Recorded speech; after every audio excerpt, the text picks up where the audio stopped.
As always, let's begin by having a look at the agenda for this particular session. So it's quite a wide-ranging agenda as usual. We're going to look at an overview. We'll look at the guidance notes that exist briefly and where you can find those. And also we'll look at the basic rules in terms of security and so on. After that, we'll then go on to look at the meaning of the phrase personal data breach. And we will discover that actually, on many occasions, it's somewhat broader than we might usually think. And it includes all sorts of other permutations. And we'll go through all of those in turn. Having done that, we'll then go on to the requirements introduced by the GDPR, in particular with regards to notification and communication. Prior to the GDPR, this was not a compulsory requirement if you had a personal data breach.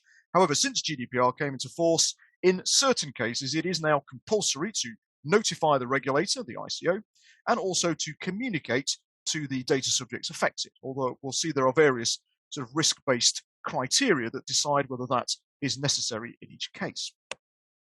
After we've done that, we'll look at accountability and record keeping. We'll remind ourselves that there is the accountability principle that we must always bear in mind. And then we'll see that Article 33, subsection 5, does require us to specifically keep records of personal data breaches, whether we actually decide to notify or communicate or not in practice.